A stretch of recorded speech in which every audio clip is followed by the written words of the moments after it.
6,500 करोड़ के मालिक शाहरुख खान ने आज तक अपना प्राइवेट जेट क्यों नहीं खरीदा? तेल मिलने के बाद भी वेनेजुएला क्यों बर्बाद है, जबकि दुबई और सऊदी अरब देशों की शान आसमान छू रही है? इन सवालों के जवाब सिर्फ फैक्ट्स में नहीं, छिपे हैं अमीरों के 5 नियमों में, जो दुनिया का हर सक्सेसफुल इंसान फॉलो करता है, लेकिन मिडिल क्लास अक्सर इग्नोर कर देता है। और आज मैं इन्हीं 5 रूल्स को एकदम आसान भाषा में खोलकर समझाने वाला हूं। तो चलिए शुरू करते हैं। रूल 1, अमीर बनो मत, अमीर रहो। सबसे खतरनाक चीज गरीबी नहीं होती, सबसे खतरनाक चीज होती है तैयारी का ना होना।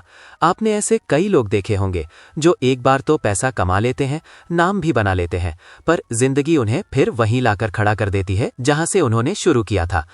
अब ऐसा क्यों होता है भैया? क्योंकि पैसा कमाना एक घटना हो सकता है, लेकिन पैसा बचाकर रखना एक सिस्टम होता है, और सिस्टम वही बनाता है जो पहले से बैकअप प्लान तैयार रखता है। एक सिंपल एग्जांपल देता हूं। कार में 4 टायर होते हैं, फिर भी कंपनी एक स्टेपनी यानी स्पेयर टायर भेजती है, क्योंकि रास्ता स्मूथ नहीं होता, कभी भी टायर पंक्चर हो सकता है, और अगर स्टेपनी ना हो तो कार आपकी पूरी जर्नी रुक जाती है।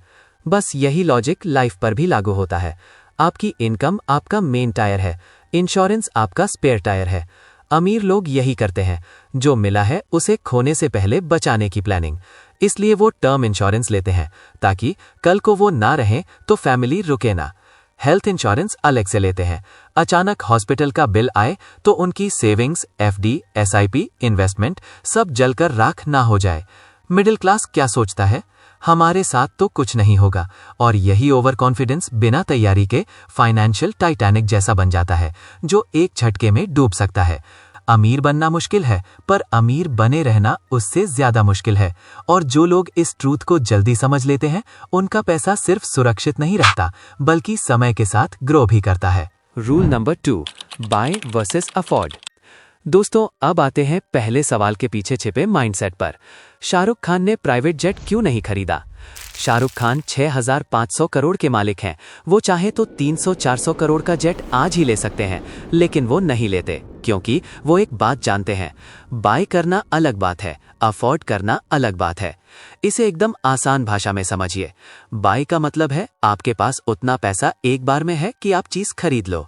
अफोर्ड का मतलब है आपके पास इतना पैसा लगातार है कि आप उस चीज को चला भी सको, मेंटेन भी कर सको, और उसके बाद भी आपकी लाइफ पर कोई बोझ ना आए। अब सोचो भैया, प्राइवेट जेट सिर्फ खरीदने में 300-400 करोड़ नहीं, बल्कि हर साल fuel, pilot, parking, service, permission, insurance, repairs सब मिलाकर 50 से 70 करोड़ सालाना भी खा सकता है। शाहरुख खान समझते हैं कि ये खर्च मेरे लिए रिटर्न नहीं लाएगा, ये मेरी वेल्थ मल्टीप्लाई नहीं करेगा। इसलिए वो जेट को स्टेटस सिंबल नहीं बनाते, बल्कि अपने पैसों को स्मार्ट डिसीजंस में लगाते हैं। अब मिडिल क्लास की गलती समझिए। जैसे ही सैलरी का पहला मैसेज आता है ना, हम लोग क्या करते हैं? 20,000 डाउन पेमेंट प्लस 6,000 ईएमआई तो आईफोन उठा लिया, 1 lakh down payment plus 12,000 EMI तो कार ले ली, 25,000 सैलरी में 15,000 रेंट का घर, और बाकी लाइफस्टाइल अपग्रेड में। लेकिन सवाल यह है कि आप इसे बाय कर सकते थे? हाँ, ईएमआई पर। क्या आप इसे अफोर्ड कर सकते थे? बिल्कुल नहीं। ईएमआई पर चीज लेना बाय तो है, लेकिन अफोर्ड नहीं, और यहीं से गरीबी शुरू होती है, क्योंकि अमीर लोग एसेट्स बाय करते हैं, मिडिल क्लास लाइबिलिटीज बाय करता है। लाइबिलिटी मतलब जो पैसा जेब से निकालती है, पैसा जेब में लाती नहीं। जो दिखता अच्छा है वो मत लो, जो टिकाऊ है वही लो। अमीर लोग इंप्रेशन मैनेज नहीं करते, वो प्रेशर मैनेज करते हैं, ताकि उनका पैसा रुके नहीं, बढ़ता ही रहे। स्टेटस से अमीर मत बनो, सिस्टम से अमीर बनो। Rule number 3, saving versus investing. दोस्तों, अब आते हैं दूसरे बड़े सवाल पर। तेल मिलने के बाद भी वेनेजुएला क्यों बर्बाद हो गया, जबकि दुबई, सऊदी और नॉर्वे अमीर बन गए? इसका जवाब है सेविंग और इन्वेस्टिंग के बीच का फर्क। समझो, सेविंग क्या है? सेविंग मतलब पैसा बचा कर रखना, जैसे एफडी, फिक्स डिपॉजिट, बैंक में कैश जमा, लॉकर में रखे नोट। ये तरीके आपके पैसे को सेफ रखते हैं, लेकिन ग्रो बहुत धीरे करते हैं। अब समझो, इन्वेस्टिंग क्या है? मतलब पैसा ऐसे लगाना जहां से और पैसा पैदा होकर वापस आए, जैसे म्यूचुअल फंड्स यानी SIP, property, shares, stocks, business, real estate, gold या सिल्वर, इंडेक्स फंड्स। यहाँ पैसा सिर्फ सुरक्षित नहीं बल्कि मल्टीप्लाई भी होता है। अब वेनेजुएला की कहानी। 1920 में तेल मिला, पैसा आने लगा, लोगों की लाइफ ग्रैंड हो गई, देश ने सब्सिडी देनी शुरू कर दी, हर चीज लाइफस्टाइल रॉयल। लेकिन उन्होंने फ्यूचर के लिए सेव नहीं किया, पैसा इन्वेस्ट नहीं किया, सिर्फ स्पेंड किया, बैकअप इकोनॉमी नहीं बनाई। जैसे ही तेल की कमाई घटी, देश कर्ज में डूब गया, करेंसी इतनी गिर गई कि पैसा बचा ही नहीं, वैल्यू भी खत्म हो गई। अब नॉर्वे की सीख। नॉर्वे में भी 1969 में तेल मिला, लेकिन उन्होंने कहा तेल आज है, कल नहीं रहेगा, लेकिन हमारा कल तो रहेगा। उन्होंने सेविंग को हैबिट बनाया, कमाई का बड़ा हिस्सा सॉवरेन फंड में इन्वेस्ट किया, ग्लोबल एसेट्स में पैसा लगाया, रिटर्न से इकोनॉमी को सपोर्ट किया। आज वो देश अमीर है, स्टेबल है, खुशहाल है। अब सबसे जरूरी बात जो मिडिल क्लास को समझनी है, गरीब सेविंग भी करता है लेकिन इन्वेस्टिंग नहीं करता, अमीर सेविंग भी करता है और इन्वेस्टिंग भी करता है। सेविंग पैसे को बचाती है, इन्वेस्टिंग पैसे को बढ़ाती है, लेकिन जब ये दोनों साथ चलती हैं तभी वेल्थ बनती है। एक सिंपल एनालॉजी, लॉकर में रखा पैसा है डरपोक सिपाही, इन्वेस्ट किया हुआ पैसा है बहादुर सिपाही। डरपोक सिपाही सिर्फ खुद को बचाता है, लेकिन बहादुर सिपाही पूरा साम्राज्य जीत कर लाता है। पैसा बचाओ जरूर, पर उसे काम पर भी लगाओ, क्योंकि बिना सेविंग पैसा टिकता नहीं, बिना इन्वेस्टिंग पैसा बढ़ता नहीं, दोनों साथ वेल्थ लुकती नहीं, बनती है। सेविंग आपकी रक्षा है, इन्वेस्टिंग आपका हमला। पैसा बैंक में नहीं, दिमाग में बढ़ता है। नोट जमा करो पर उसे नौकरी पर भी भेजो। रूल 4, मौके पर एक्शन लेना और रिसर्च करना। जिंदगी हो या इन्वेस्टिंग, मौका सबको मिलता है, लेकिन फायदा सिर्फ वही उठाता है जो डरने से पहले रिसर्च करता है और रिसर्च के बाद तुरंत एक्शन लेता है। अब एक बात ध्यान से समझो, गरीब और मिडिल क्लास लोग डिसीजन लेने में ज्यादा टाइम लगाते हैं और अमीर लोग एक्शन लेने में ज्यादा तेज होते हैं। वॉरेन बफेट की एक रियल सीख। जब 1963 में अमेरिकन एक्सप्रेस बैंक के साथ फ्रॉड हुआ तो पूरी दुनिया पैनिक में थी। लोग शेयर बेच रहे थे, पैसे निकाल रहे थे, भरोसा टूट गया था। लेकिन वॉरेन बफेट ने क्या किया? पैनिक नहीं किया, बैंक का बिजनेस मॉडल रिसर्च किया और उसी वक्त 20 मिलियन इन्वेस्ट कर दिया। दुनिया ने कहा ये पागल है, लेकिन भैया आज वही इन्वेस्टमेंट उनके पोर्टफोलियो की सबसे बड़ी ताकत बन गई, क्योंकि अमीर लोग भीड़ की आवाज नहीं, डेटा की आवाज सुनते हैं। अब इसे 2026 के इन्वेस्टिंग ट्रेंड से जोड़ो। जैसे जब लोग सिर्फ गोल्ड को ज्वेलरी समझते थे, कुछ स्मार्ट लोग उसे इन्वेस्टमेंट समझकर खरीद रहे थे। जब ईवी ट्रेंड शुरू भी नहीं हुआ था, कुछ लोग टेस्ला के शेयर्स उठा रहे थे। जब अयोध्या में डेवलपमेंट बस चर्चा में थी, कुछ लोग वहां जमीन ले रहे थे।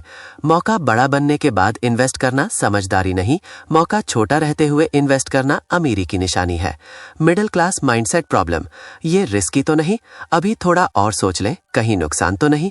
सोचना गलत नहीं है भैया, पर सोचकर रुक जाना गलत है, क्योंकि सोचने वाला नहीं, कदम उठाने वागे बढ़ता है। रोल नंबर 5, कंपैरिजन छोड़ो, अपनी लेगेसी बनाओ।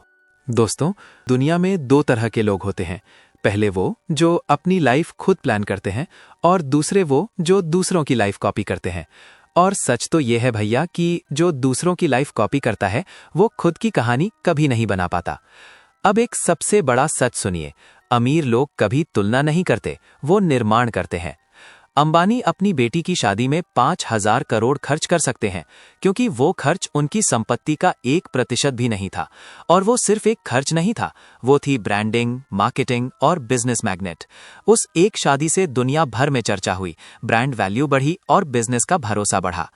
लेकिन मिडिल क्लास क्या करता है? 30-40 हजार की सैलरी में 25 लाख की शादी, 50 हजार की कमाई और 35 हजार का रेंट और EMI वाला लाइफस्टाइल। दोस्त ने कार ली तो हम भी लोन पर कार ले लेंगे, कजिन ने डेस्टिनेशन वेडिंग की तो हम भी करेंगे। पर सवाल यह है, क्या उससे आपकी ब्रांडिंग होगी? क्या उससे बिजनेस आएगा? क्या उससे आपकी वेल्थ बढ़ेगी? नहीं भैया, उससे सिर्फ आपकी EMI बढ़ेगी। इसे मनोविज्ञान के नजरिए से समझिए। कंपैरिजन कंजम्पशन को जन्म देता है, जबकि क्रिएशन करोड़ों का साम्राज्य खड़ा करता है। अमीर लोग ये नहीं सोचते कि दूसरा क्या कर रहा है, वो सोचते हैं कि मैं क्या बना रहा हूँ। क्या मेरा पैसा मेरे लिए काम कर रहा है या मैं पैसे के लिए? एक सीधा सा उदाहरण लीजिए। घोड़ा दौड़ता है रेस जीतने के लिए और भेड़ दौड़ती है झुंड के पीछे। अगर झुंड के पीछे दौड़ोगे तो सिर्फ घास ही मिलेगी, अपनी रेस में दौड़ोगे तो ताज मिलेगा। तो इस रूल का सार यही है, दिखावा छोड़ो, दबदबा बनाओ, स्टेटस नहीं स्टैंडर्ड बनाओ, कॉपी नहीं एम्पायर क्रिएट करो। क्योंकि वेल्थ सिर्फ पैसों से नहीं बनती, वेल्थ बनती है आपके माइंडसेट, आपकी आदतों और आपके फैसलों से, और तुलना करना इन तीनों का सबसे बड़ा दुश्मन है।